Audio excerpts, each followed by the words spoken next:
Olá pessoal, eu sou o pastor Clauber Maia e hoje vamos estudar a lição de número 5, cujo título é Dízimos e Ofertas como disciplina para uma vida bem-sucedida.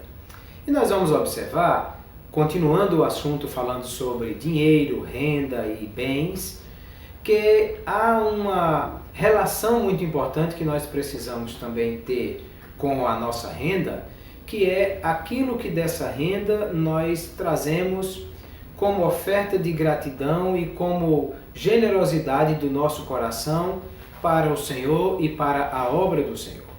E nós vamos ver que essa ideia do dízimo surgiu com a instituição de Abraão, reconhecendo Melquisedeque como sacerdote do Deus Altíssimo. É interessante observarmos a fala de Melquisedeque para Abraão naquele momento, que ele diz que Abraão trouxe o dízimo para o Deus que é o possuidor dos céus e da terra. Ou seja, ele está dizendo, tudo que temos já é de Deus.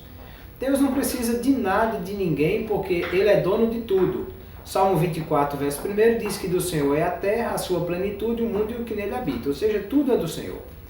Apenas Abraão traz não para dar a Deus o que ele não tem, mas para provar a sua gratidão e a sua adoração a Deus, reconhecendo o senhorio e a bondade de Deus para conosco. Ele entrega o dízimo a Melquisedeque, Melquisedeque abençoa Abraão, e nisso então é apresentada a relação de alguém que, reconhecendo a bondade de Deus, traz algo para ofertar ao Senhor. E aí nós vamos ver que inclusive Abraão faz isso antes da lei de Moisés. Ou seja, o dízimo não foi uma instituição da lei de Moisés, mas com Abraão reconhecendo aquilo que ele, da sua relação com Deus, o possuidor dos céus e da terra. Vamos ver também que o dízimo ele é apresentado no decorrer da lei de Moisés com 3 finalidades específicas. A primeira delas é o sustento dos sacerdotes. Por que alguém dava o dízimo? Para os levitas que não trabalhavam, assim como os sacerdotes em outras situações, porque eles não possuíam tribo, nenhuma divisão de terras específica, mas eles viviam do santuário. E então eles comiam daquilo que o povo trazia. A segunda questão do dízimo na lei é para assistir os pobres em suas necessidades. E havia ainda a celebração. Toda pessoa deveria separar o seu dízimo para ir diante de Deus e festejar diante do Senhor. Ou seja, esse dízimo aí, ele inclusive poderia ser vendido. Se você ia levar um boi até Jerusalém, mas era muito trabalhoso porque o boi, você morava distante, você podia vender o boi e com esse dinheiro chegar em Jerusalém e comprar qualquer outra coisa e celebrar diante do Senhor. Ou seja, o dízimo como festa, como gratidão, como adoração diante de Deus. Quando nós olhamos para o Novo Testamento, nós vamos ver que o dízimo, ele também se aplica dentro dessa mesma realidade. Primeiro, que o apóstolo Paulo vai fazer a defesa de que é justo que aquele que trabalha no serviço pastoral, no serviço do Evangelho, ele disse que viva do Evangelho. Porque ele cita inclusive que a lei dizia não atarás a boca ao boi que trabalha, porque se você não der comida ao boi, o boi cai e não trabalha mais para você. Então ele disse, Deus proveu isso não pensando nos bois, mas pensando nos homens e nos obreiros que trabalham na obra do Senhor. Para que serve o dízimo e as ofertas que trazemos para a casa do Senhor hoje na igreja? Para sustento também daqueles que trabalham na casa do Senhor. Também para que a igreja possa fazer a sua obra assistencial e atender às necessidades da igreja e do povo de Deus, e também como um ato de adoração. Porque Paulo diz aos Coríntios, capítulo 9, segunda epístola, que Deus ele provê essa forma de sustento para aqueles que precisam, e quando essas pessoas recebem esse sustento, eles glorificam a Deus pela liberalidade e pela generosidade do coração daqueles que trouxeram a sua oferta. Ou seja, o dízimo também vai ter essa mesma realidade.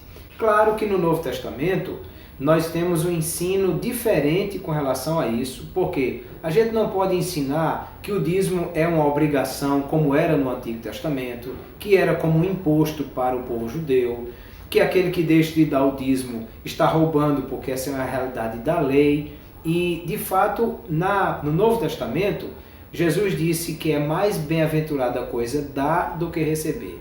Mas, ao mesmo tempo, ele diz que Deus ama ao que dá com alegria. Ou seja, não é uma obrigação, não seremos punidos por Deus, nem o devorador vai comer aquele que não trouxer o dízimo, porque esse era o aspecto da lei.